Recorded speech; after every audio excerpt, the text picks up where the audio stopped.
Abrirem as suas Bíblias no Evangelho de Jesus segundo Mateus, capítulo 14. O Evangelho, graças a Deus, é de Jesus, né, de Mateus. Então abre lá naquilo que Mateus registrou acerca da boa notícia que é sobre Jesus. Mateus 14, a partir do verso 22, viu, equipe? Eu não avisei vocês antes, né?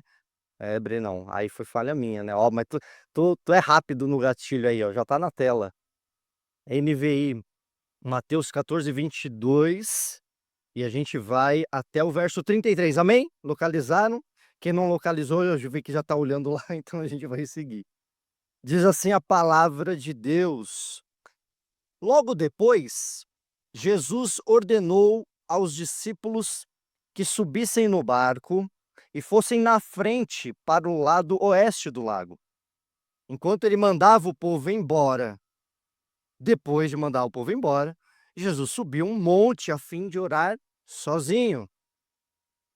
Quando chegou a noite, ele estava ali, sozinho. Naquele momento, o barco já estava no meio do lago e as ondas batiam com força no barco, porque o vento soprava contra ele. Já de madrugada, entre as 3 e as 6 horas, Jesus foi até lá, andando em cima da água.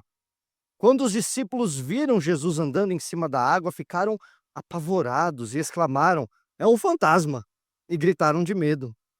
Nesse instante, Jesus disse: "Coragem, sou eu, não tenham medo."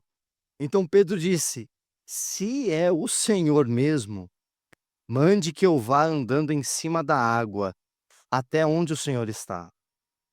"Venha", respondeu Jesus. Pedro saiu do barco e começou a andar em cima da água, em direção a Jesus, verso 30. Porém, quando sentiu a força do vento, ficou com medo e começou a afundar. Então gritou: "Socorro, Senhor!" Deu ruim aqui, né?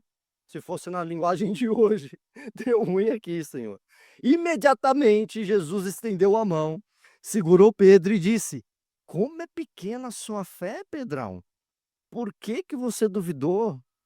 Então os dois subiram no barco e o vento se acalmou. E então os discípulos adoraram Jesus, dizendo: "De fato, o Senhor é o Filho de Deus." Amém? Que palavra linda, né? Feche seus olhos. Vamos falar com Deus mais uma vez. Obrigado, Pai, obrigado pela leitura da Tua palavra, que enche o nosso coração de alegria, que fortalece a nossa caminhada de fé contigo, que fortalece o nosso espírito para seguir fazendo aquilo que é da Tua vontade em nós e também por meio daquilo que nós fazemos, por meio daquilo que nós falamos, por meio daquilo que nós proclamamos diariamente nas nossas vidas. Fala conosco mais uma vez nesse tempo de adoração, dia que consagramos ao Senhor de uma forma especial, como fizemos pela manhã. Que neste tempo o Senhor fale conosco mais uma vez, pela liberdade do Teu Santo Espírito. No nome de Jesus. Amém, amém. Gente, o capítulo 14 de Mateus, ele começa assim, de uma forma complicada. Se você vai pegar lá no comecinho, verso 1, verso 2, o início desse capítulo, Jesus vai ter que lidar com uma situação dificílima. Vocês sabem muito bem quem foi João Batista, a importância de João Batista. João Batista, ele foi anunciado lá no Antigo Testamento, que ele viria no espírito de Elias, iria preparar o caminho do Senhor. E esse camarada João Batista, ele é primo de Jesus. Ele está preparando o caminho para o ministério de Jesus. Alguns teólogos vão dizer que ele é o primogênito do evangelho, olha só. João Batista é o primogênito da boa nova, é aquele que começa a despertar o povo para a boa notícia que o Messias está vindo por aí. Se você conhece a história, e João Batista era um cara, assim, ousado, ele falava de Jesus, vamos usar o nosso termo evangélico, com intrepidez, olha que bonito, com ousadia, né? Ele é um cara que não tinha medo de ninguém. João Batista para fazer a vontade de Deus, não tinha ninguém que botava medo nele. E vocês vão lembrar, se você não lembra, eu vou resumir para você, o rei Herodes manda arrancar a cabeça do camarada. Na verdade, não é nem um desejo do rei Herodes, porque ele estava querendo casar com Herodias, querendo fazer um casamento zoado, que Deus não aprovava, e João Batista falou: "Rapaz, Deus não aprova isso aí não, tu casar com essa mulher".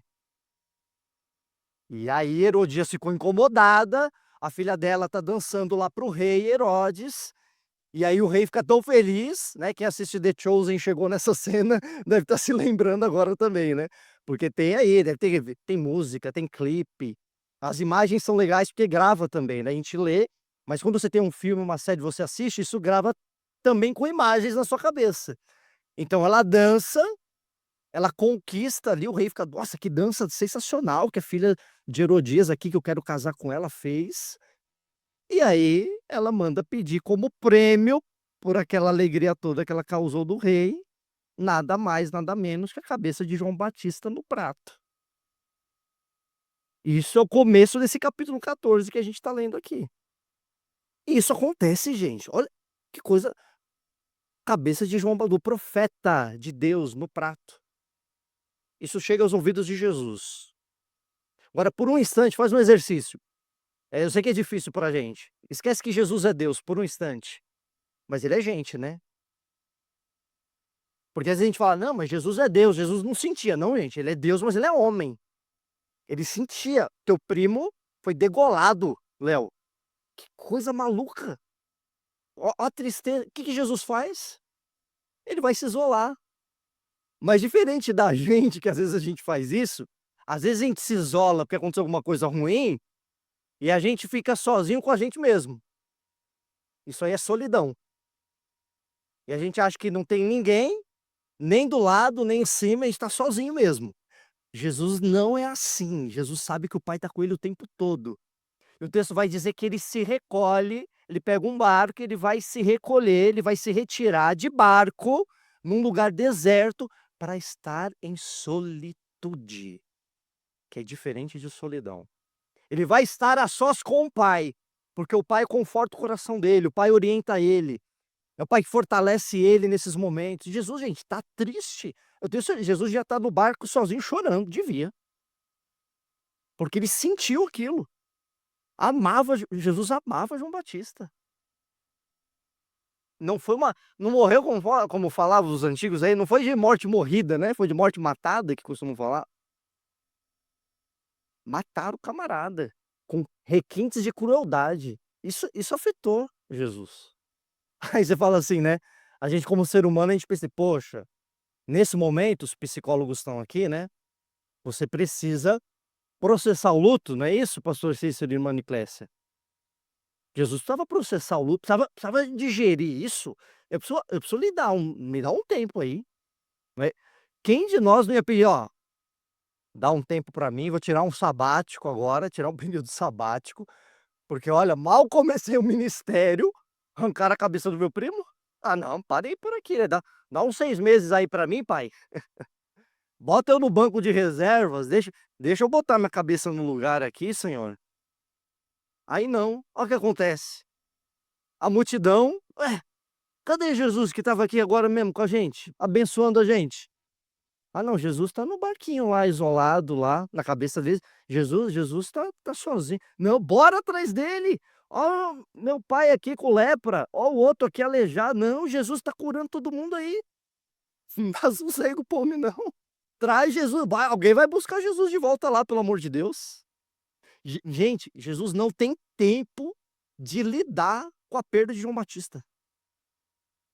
Mas o que é muito interessante no texto, e o texto lá no capítulo 14 vai dizer, que Jesus mesmo passando por tudo isso, mesmo certamente chorando, abatido, tendo que ter um momento a sós com o Pai, o texto vai dizer que ele vê a dor do povo, ele vê o povo buscando cura, buscando a presença dele, e o que ele faz? Ele tem compaixão, ele sente amor por aquelas pessoas.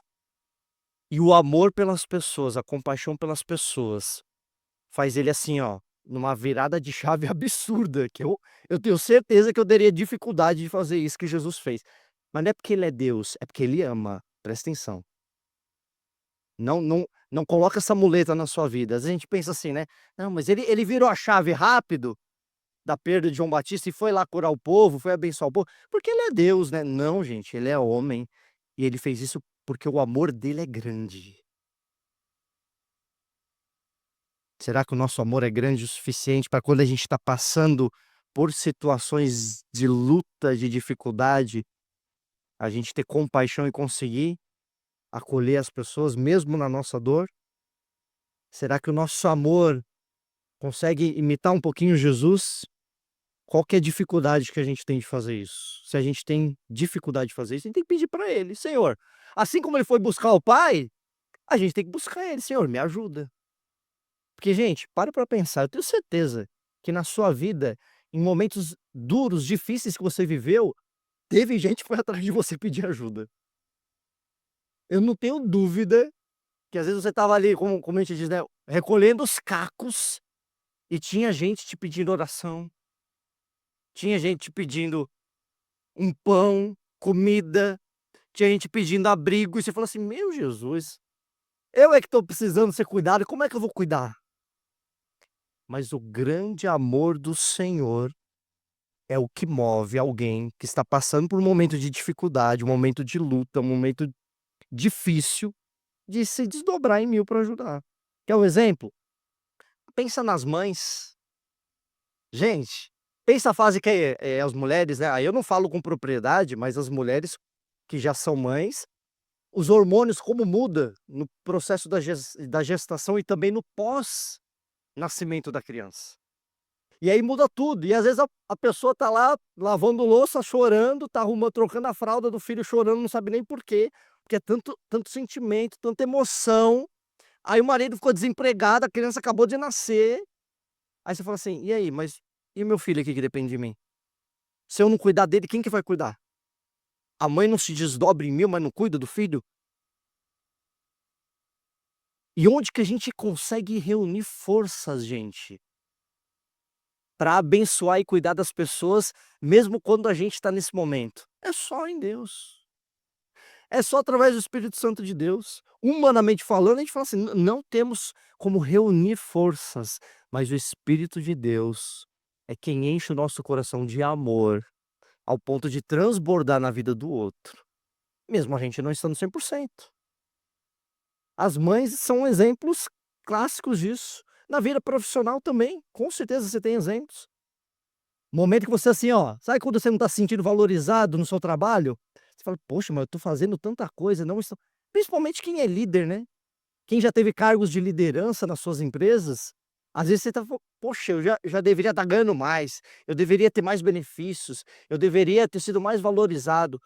Aí vem seu funcionário: "Poxa, me ajuda aqui a resolver tal problema". Você vai falar não?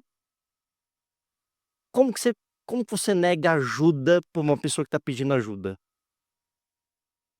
É quando a gente começa a ter um coração mais egoísta do que altruísta. Aí a gente começa a inverter. Mas eu tenho certeza que você já abençoou muita gente, mesmo estando passando por perrengues. Agora pensa comigo, a gente falou de Jesus, né, pensa comigo também os discípulos. Se você lembrar bem, André primeiro começa a andar com João Batista, antes de andar com Jesus. Primeiro André é discípulo de João Batista. Alguns vão dizer também que João começa a andar com o Batista. Eles tinham afinidade e perderam também um amigo. E aí vem outro mix de sentimentos. Eles estão lá tristes e de repente, na sequência, Jesus volta, deixa o barco, começa a curar pessoas, começa a abençoar pessoas. E aí então, os discípulos falam assim para ele: "Senhor, tá ficando de tardezinha e a gente tá num lugar meio deserto aqui, manda o povo embora". Você vai lembrar desse texto também. Eles precisam comer, não é aqui que vai ter comida, Jesus multiplica os pães. Olha o mix de sentimento que os discípulos estão vivendo aqui. Perderam João Batista, mas ao mesmo tempo Jesus faz algo extraordinário. Jesus começa a muito rapidamente olhar com um olhar de compaixão, com um olhar de amor e cuidar daquele povo, fazer um milagre extraordinário que deixa todos os discípulos assim, lidando com uma tristeza e alegria ao mesmo tempo. Perdemos João, poxa, seria legal se João Batista estivesse com a gente aqui, vendo Jesus multiplicar os pães, vendo o ministério de Jesus crescer. Ele não tá. Com certeza isso deve ter passado na cabeça deles. Mas eles estavam vivendo um mix de sentimentos, cansados, em luto. E aí vem Jesus, que é o texto dessa noite.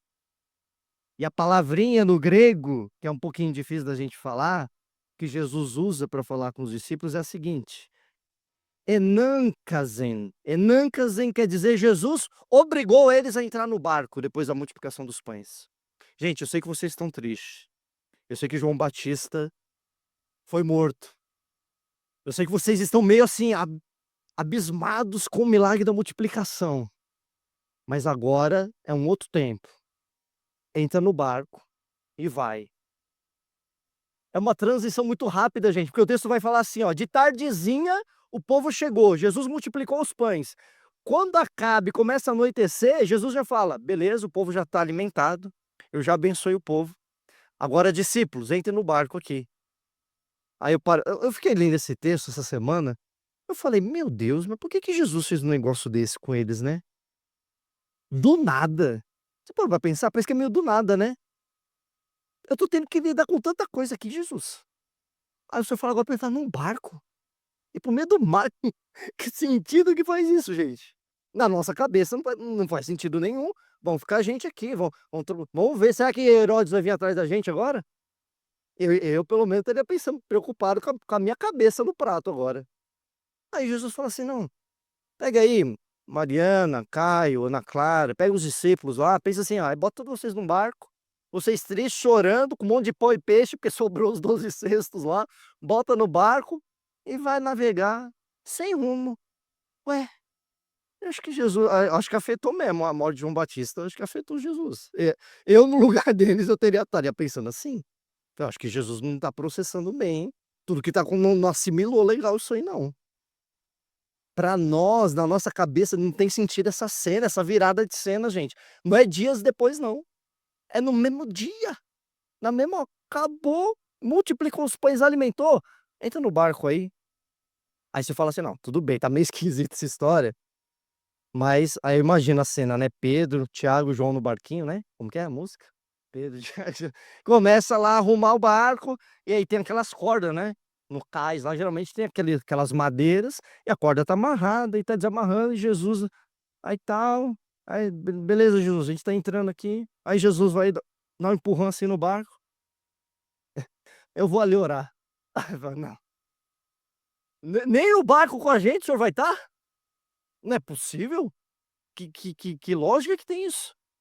Eu acho que eu teria pulado do barco e nadando atrás de Jesus. Não, me deixe só, não me abandone aqui, por favor. Gente, a cabeça de Deus, a mente de Deus é diferente da nossa. E às vezes é aí que a gente se complica, porque a gente quer achar a lógica de Deus e a gente tem outra cabeça. A gente tem outra cabeça. E eles vão ter que acabar lidando com tudo isso.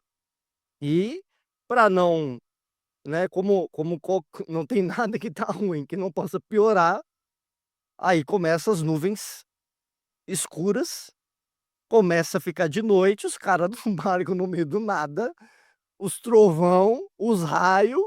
Falei, meu Deus, Jesus me mandou pra morte aqui. Jesus me mandou pra morrer. Agora que o bicho vai pegar aqui. Você já se sentiu assim? Parece que Jesus mandou você entrar num barco, mandou você entrar num lugar, mandou você fazer alguma coisa. Aí você começou a fazer. Tá bom, senhor, é isso? Então vamos lá. Tá, vamos fazer. Aí de repente parece que você entrou num barquinho frágil, pequenininho, que não aguenta nada, que não aguenta uma onda. E o negócio tá balançando e os raios estão caindo na tua cabeça. E você fala assim, ué, mano, foi o Jesus que mandou entrar aqui? Que barco furado é esse que Jesus mandou entrar? Você já viveu alguma coisa assim? Eu já vivi algumas vezes. Pô, senhor, mas o senhor que mandou fazer isso. É pra sofrer agora? É pra virar o barco? Pedro, Tiago, João no barquinho virado? Essa é a ideia? é uma coisa maluca. Tem um autor, e aqui eu já vou esclarecer para vocês que não é o digníssimo Russell Shedd, tá? É outro Shedd, o John Augustus Shedd, um escritor. Ele começa dizendo uma frase bem interessante, vai guardando aí no teu coração já. Um navio no porto, ele está seguro. Um navio no porto, ele não enfrenta tempestade. Um navio no porto, ele não tem risco de afundar, porque ele está parado no porto. Ele está amarrado. Um navio no porto, assim, ele não tem nem que enfrentar adversários. Por quê? O navio no porto não tem pirata, né? Pensa nos Piratas do Caribe aí, né? Que vai lembrar dos filmes antigos. Os navios iam pra guerra e vinham os piratas. Então, o navio no porto, ele é seguro, gente. Tá, tá tudo bem. No máximo vai bater uma marolinha, né? Lembra quando você tá na praia? Que aí você tá tal, aí você põe um pezinho. Aí vem só aquela ondinha assim, né? Bate no teu pé, você fala: "Eita, que coisa boa". Mas aquela ondinha derruba você? Não derruba você. Imagina um navio gigantesco, imagina um Titanic preso no porto. É só as ondinhas. Não tem pirata, não tem perigo, zero perrengue, meu povo. Tudo de boa, tudo tranquilo, como diriam nossos irmãos espanhóis, tranquilo. Vou voltar na frase. Um navio no porto, ele está seguro, mas o Augusto Shedd, ele continua a frase. O navio no porto, ele está seguro, mas não foi para isso que os navios foram feitos. Navio não foi feito para ficar amarrado no porto. Navio foi feito para transpor oceanos.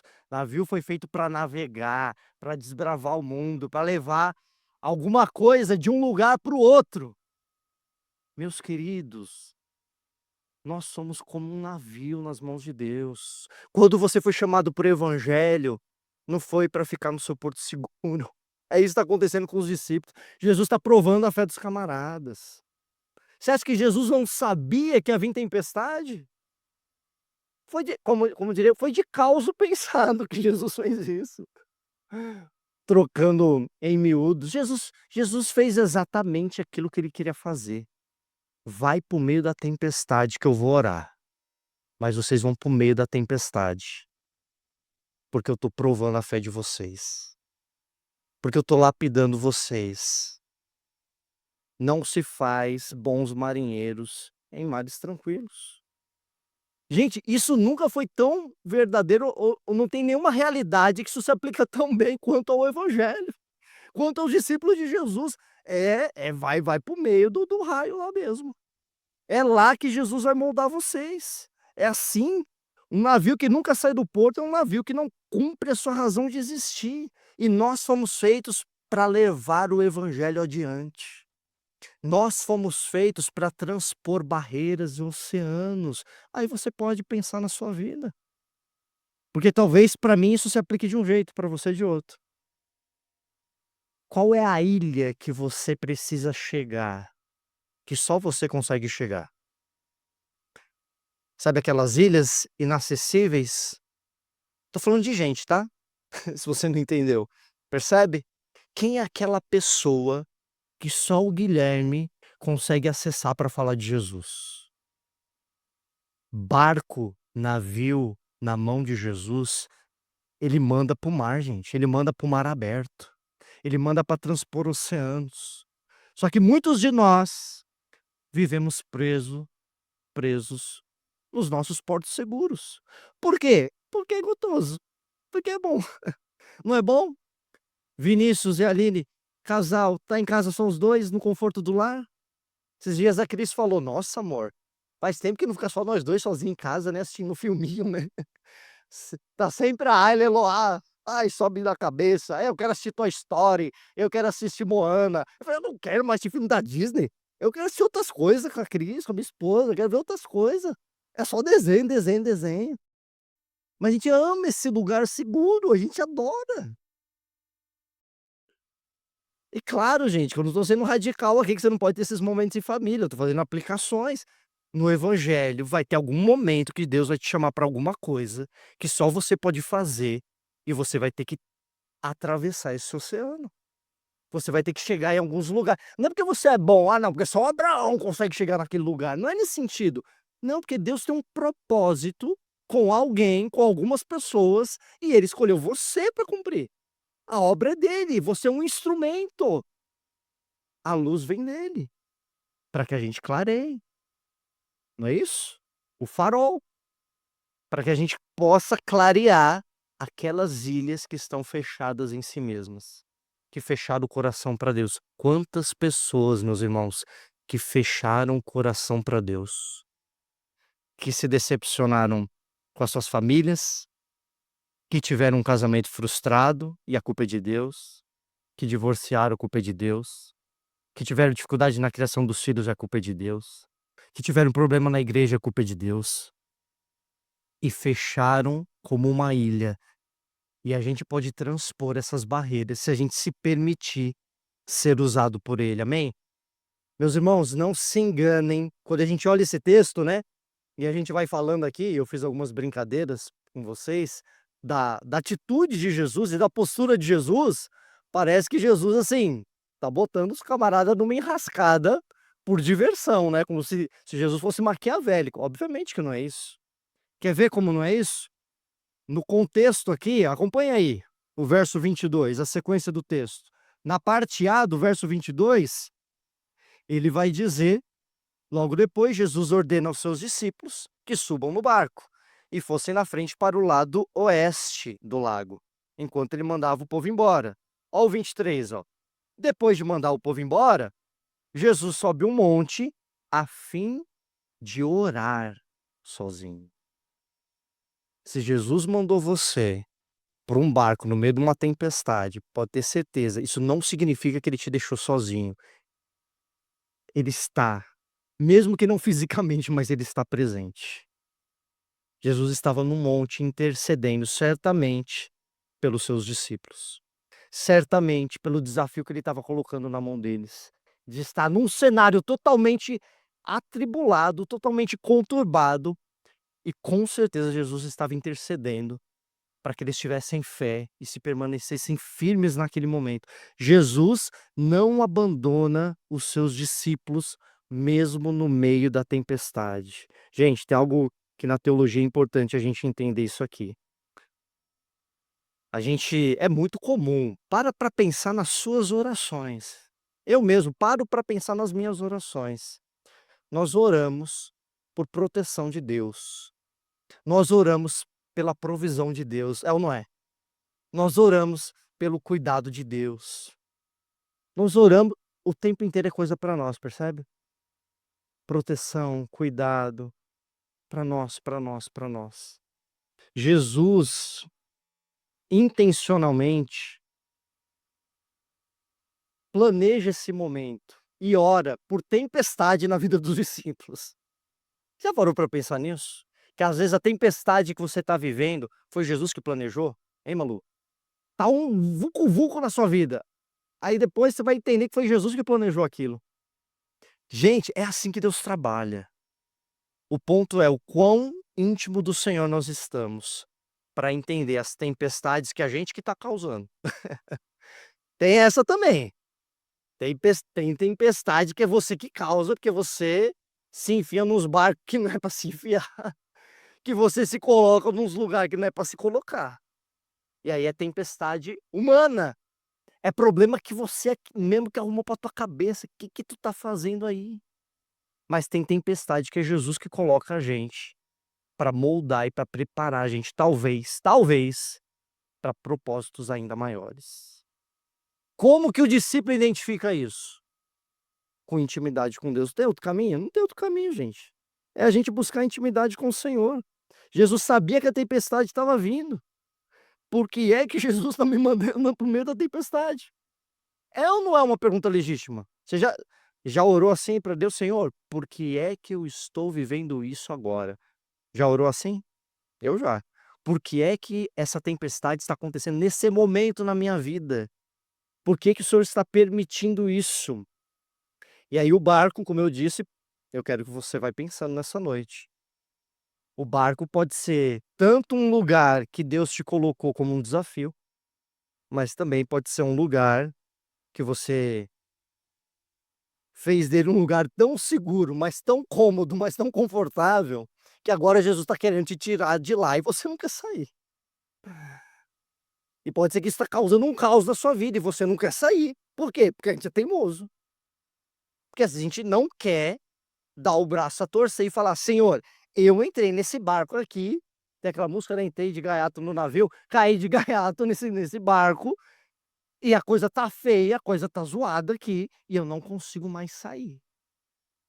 Percebe que os discípulos, eles viveram algo semelhante com isso. Primeiro, qual que é o medo primeiro que eles estavam? De entrar no barco, né? Entrou no barco, no meio de uma tempestade. Aí depois o medo é de sair, porque vê lá é o fantasma. Eu não agora o barco, que era um lugar de medo, me parece que tá mais confortável aqui agora, tá mais seguro aqui agora. Isso acontece na nossa vida, meus irmãos. Tem hora que Deus coloca um desafio pra gente fazer o negócio andar, é pra gente fazer o negócio movimentar, e aquilo se torna uma zona de conforto, e se torna um ídolo, porque aquilo prende a gente não sai mais. Fica preso naquele raio daquele barco, e Jesus já estava falando assim: "Já deu, sai daí". Vocês já ouviram falar na história dos morávios? Uma história década não, século XVI. Tinha muito crente, Morávia lá na região da Alemanha, mais ou menos, Europa Ocidental antiga, e tinha um conde lá naquela época que era convertido, e tinha muito moraviano evangélico, protestante, estava sendo perseguido. O que que ele fez? Porque ele tinha muito dinheiro, ele: "Ó, bora acolher os meus irmãos moravianos". Acolheu, criou uma comunidade, tem um nome super difícil, eu tive que anotar aqui, Herrnhut. Criou uma comunidade chamada Herrnhut, para acolher cristãos que estavam sendo perseguidos, lá no ano de 1727. E, gente, o negócio foi tão de Deus, isso segundo os relatos. Ele criou, esse conde, uma vigília com esses irmãos, uma vigília de oração, para passar por esse momento de turbulência, passar por esse momento de provação. Estava tendo também dificuldade de relacionamento entre os irmãos, pensa, né, vai enchendo de gente, casa cheia, né, pastorzão? Casa cheia, quanto mais gente, mais problema, né? Ele abriu as portas da casa dele, da fazenda dele lá, um monte de crente chegando, e quanto mais gente, mais problema vai acontecendo também. Ele falou: "Gente, tá na hora de montar uma vigília aqui, né? Porque já é perseguição externa, agora ele tá brigando entre a gente". Começaram a orar, gente. Vigília de oração. Sabe quanto tempo, Léo? 24 horas por dia de oração. Meus irmãos, sabe quantos anos durou essa vigília de forma ininterrupta? 24 horas por dia, fazendo ciclos. Sai gente, entra gente, sai gente, entra gente, sai. E ora, e ora, e ora, e ora. Pasme, 100 anos. 24 horas de oração nessa comunidade por 100 anos. O negócio já tá bom demais, né? Hã? O povo ficar numa vigília 24 horas por 100 anos, mudou a geração. É o filho, é o neto, e a tradição, o hábito, o propósito permaneceu por 100 anos. E era, assim, um pedacinho do céu, os relatos vão falar, porque era uma comunidade que estava vivendo o sobrenatural de Deus, em termos de comunhão. Estava tudo indo muito bem. Aí olha, sabe o que é mais curioso? Foi 100 anos, né, que durou isso aí. Quando passou os primeiros 5 anos, se levanta 2 jovens e fala assim: "Deus está chamando a gente para ir lá para as ilhas do Caribe, falar de Jesus para os escravos, lá nas ilhas do Caribe". Eu falei: "Meu Deus do céu, que negócio maluco que é esse?". E os jovens deixam aquela zona de conforto, aquela comunidade que abraçou eles, que acolheu eles, que estava bom demais, estava confortável, estava gostoso. Não é bom viver em comunhão de igreja, gente? É uma igreja que vive em comunhão. Às vezes a gente procura isso, né. Poxa Senhor, eu bati na porta da igreja A, bati na porta da igreja B, agora que eu encontrei uma igreja que eu me sinto bem, aí esses irmãos estavam sendo perseguidos, foram acolhidos, estava tudo bem, encontraram um grupo, encontraram a galera deles. Deus está chamando a gente para ir lá para as ilhas do Caribe falar de Jesus para os escravos. Você sabe a distância da Morávia para as ilhas do Caribe? Não, nem eu sabia, tá, fui pesquisar. 8.000 quilômetros. Não tinha avião, meu povo. Como que esses 2 jovens fizeram? O primeiro mês foi na caminhada, andando, andando, até chegar em Copenhague, até chegar numa região que desce para eles pegar um navio, e depois ficaram mais 3 meses até atravessar o oceano e chegar lá nas ilhas do Caribe, que é quase ali no México, Estados Unidos da América do Norte. Lá da Europa os camaradas saíram 4 meses só para chegar no lugar, Esther. Saíram do barco que estava muito confortável e se permitiram ser usados por Deus. Tem histórias que dizem que isso é fato, tem mais de um livro de história relatando isso, que esses 2 jovens foram perguntar para eles: "Mas vocês não têm dinheiro, como é que vocês vão fazer para chegar até lá?" E eles responderam: "Se for preciso, a gente vai se vender como escravo e vai no meio dos escravos para falar de Jesus para os escravos." Isso é sair do porto seguro, é ou não é? Isso é sair da zona de conforto por amor a Jesus, por compaixão e por amor àquelas vidas que estavam perdidas. Gente, às vezes a gente acha que a gente faz alguma coisa para Deus. "Não, Senhor, eu sou pastor, eu vou lá na PIBAC pregar, eu dou aula e não sei o quê", às vezes a gente acha que nós somos radicais, somos nada. Nós buscamos zona de conforto e Deus nos chama para transpor o oceano. Não tô falando que todo mundo vai sair daqui e vai lá para as ilhas do Caribe não, se bem que não seria uma ideia, né, Caribe hoje em dia é o quê? É um ponto turístico, né, é paradisíaco, né. Não, não é que todo mundo vai ser missionário de missões mundiais não, não é isso que eu tô falando.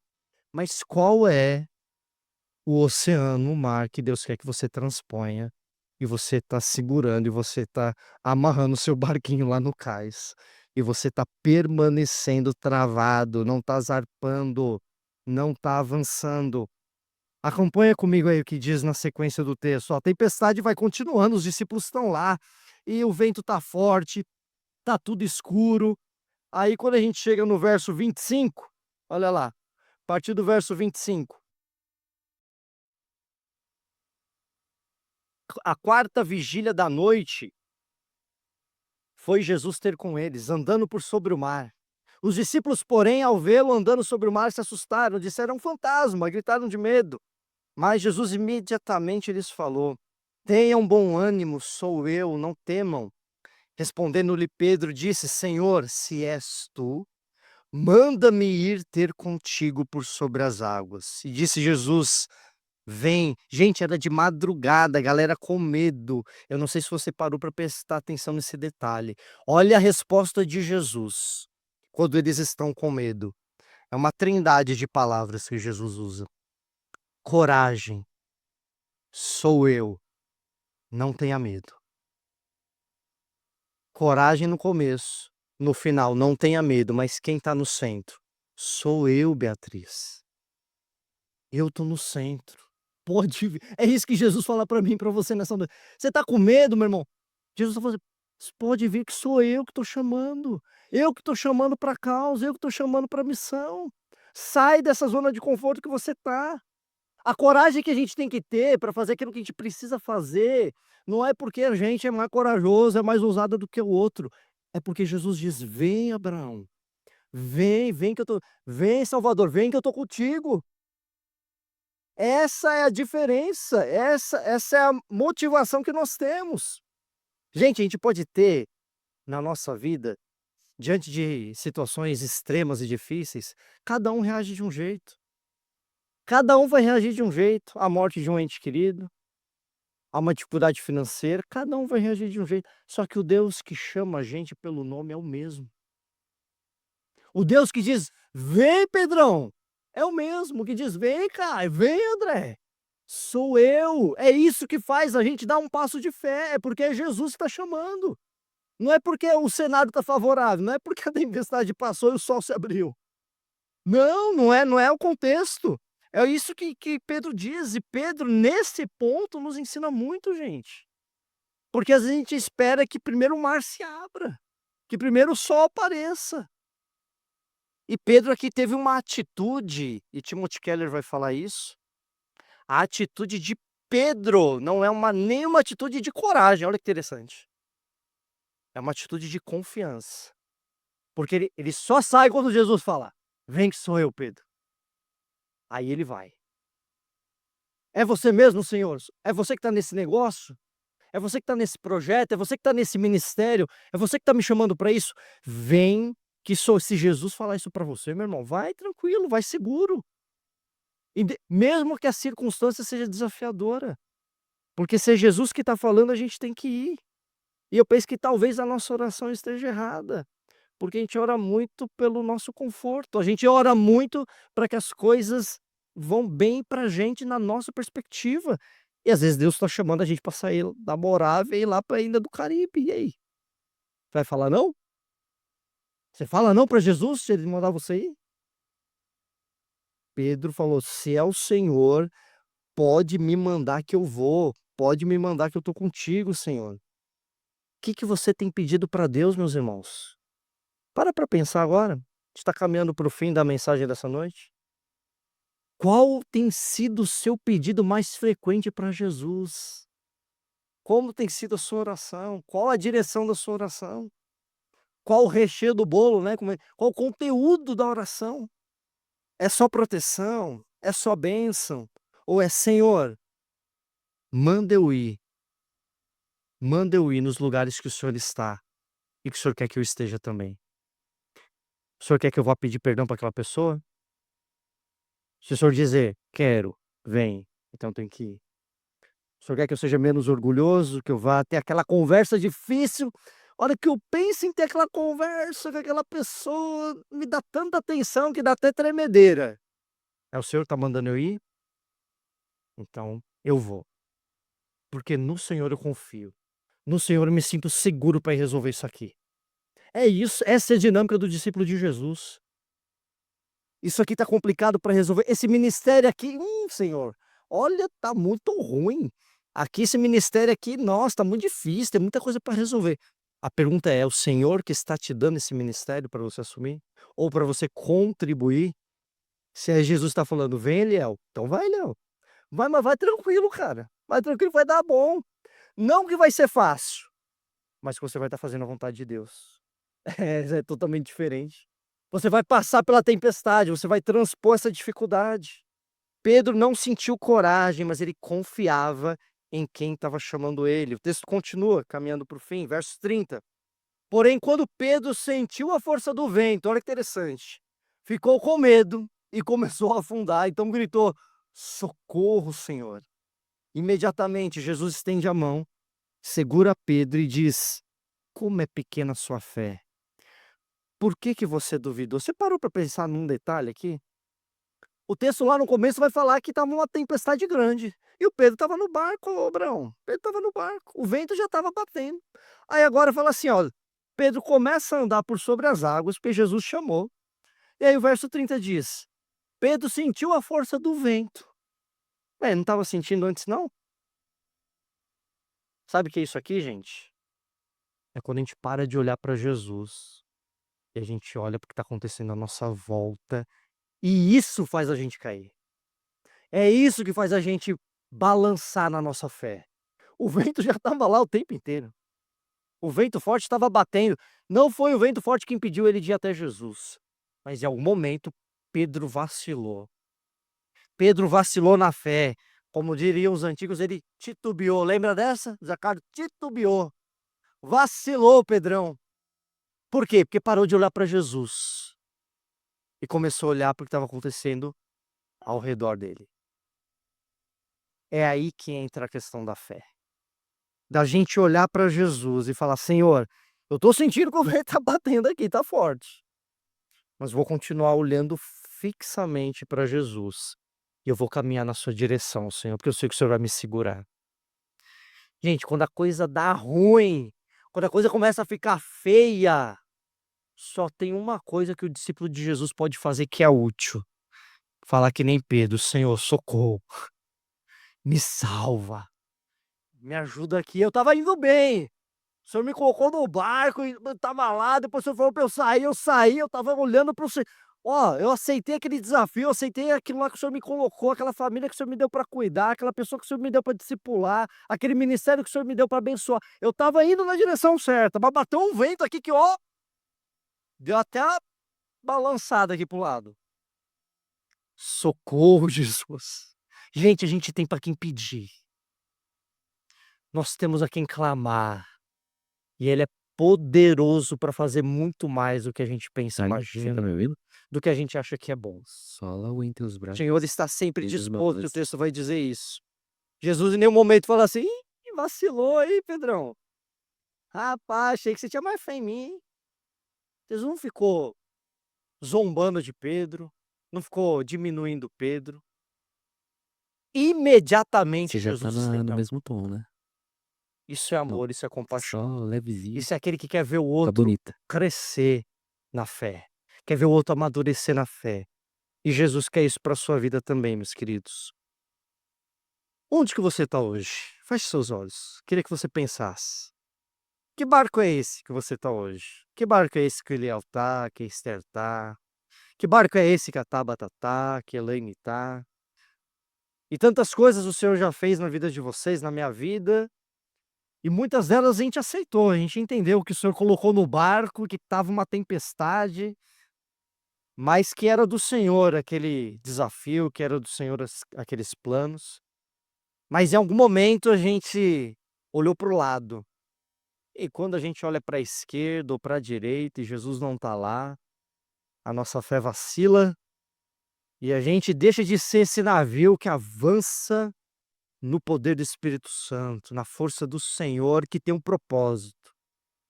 O propósito é fazer com que cada barquinho de Jesus, cada discípulo de Jesus, vá por esse mar aberto, anunciando as boas novas, cuidando de gente, abençoando gente, falando de Jesus, falando que nós temos a quem pedir, nós temos a quem pedir socorro, e Ele não é só poderoso para fazer, mas Ele é amoroso.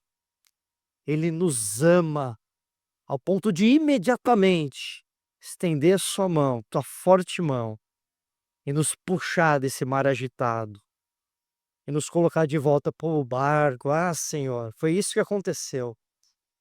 Coloca cada um aqui que está orando, que está identificando esses lugares. Barcos que às vezes precisa sair. Barcos que às vezes trouxe caos para a vida espiritual. Barcos que trouxe tempestade. Trouxeram confusão. Tira a gente desses barcos, Senhor. Tira a gente desses lugares. De companhias que têm trazido caos para a nossa vida. Que têm tirado a paz do nosso coração. E mesmo que dá um frio na barriga de sair desses lugares, que a gente se acomodou a ficar lá. De alguma forma, um lugar que é caos, que traz coisas ruins para a nossa vida espiritual, se tornou um lugar confortável, acolhedor, porque o diabo às vezes faz isso. Nos acolhe em lugares que ele quer, para que a gente fique preso ali.